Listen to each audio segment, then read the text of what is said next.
Clapper made the term City of Joy an eternal name for this city, a name that has stuck through the highs and the lows.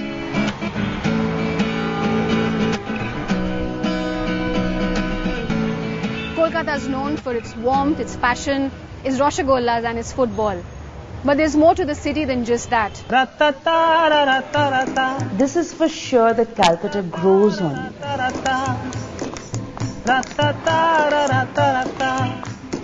We need to stay back and make Kolkata a better place to live in, a better place to work in. And the attitude is changing too. Our people are beginning to accept things. But that's coming from Calcuttans. There is possibly no better way to understand what a city means to its people than through the eyes of those who ethnically don't belong to it. Little China, or Tangra as it is known in Kolkata, has been home to people like Monica Liu for more than 50 years now. Liu's ancestors came to Kolkata after World War II as stowaways on cargo ships to find work. Today she owns 5 restaurants, catering to the Bengalis' love for Chinese food, and is more Calcuttan than Chinese. If I go to China, 10 days I feel too much. I have to run. My home is in Calcutta only. The Chinese population has dwindled from 30,000 in the 80s to less than 7,000 now. Many young Chinese have left Kolkata to seek work in Canada and Australia.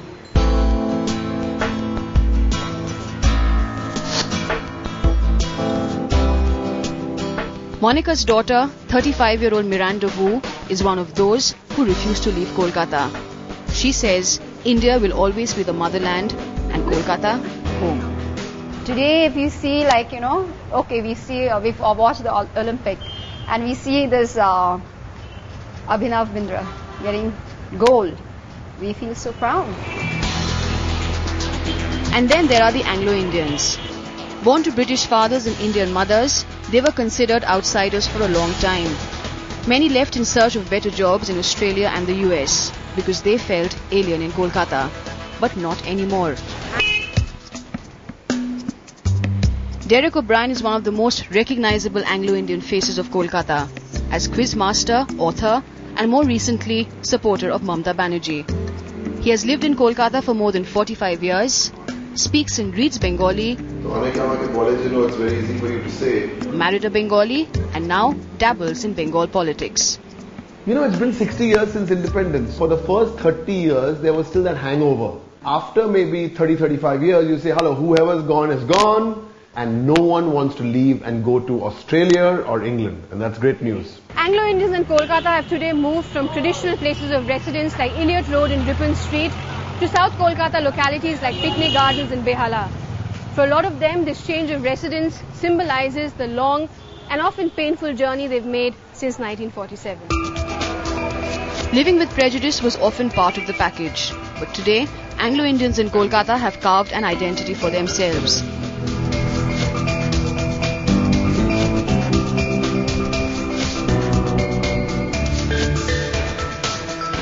Michael Robertson was born a few years after independence in Elliot Road.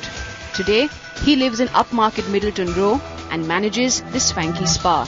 I've always been considered an Indian. I've been very much considered a Bengali.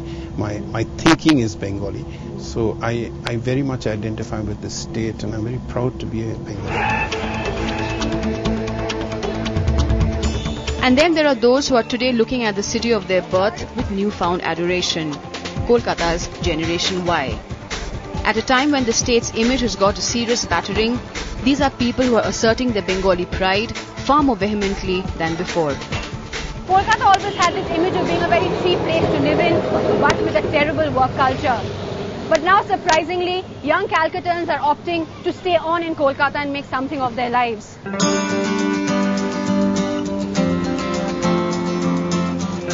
19-year-old Lohari Chatterjee is a first-year student in Jadavpur University, one of many who wants to play a role in repairing the city's image. Even New York is not perfect. Each and every city is not perfect. You have to make it perfect. People of Kolkata have to make it perfect. They're quick to point out why Kolkata stands apart from other cities. I know Delhi. Delhi don't have heart, because when in Delhi accidents occur, people don't turn around and help it. So I can call Delhi a dead city too.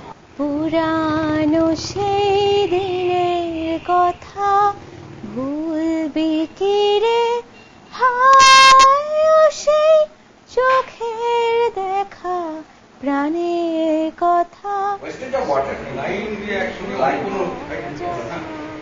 Not everyone welcomes Kolkata's change though. Some say that beneath the modernity, the city is slowly regressing. These men who live in the northern or old part of the city are desperately holding on to everything that is traditional and old. They are shocked at the way Calcuttans are, to use their words, aping Delhi and Mumbai, or far worse, the West. You find the matchbox multi-storied building coming up, totally disturbing the landscape and totally discarding the skyline, and this is certainly it's a disadvantage which you don't like.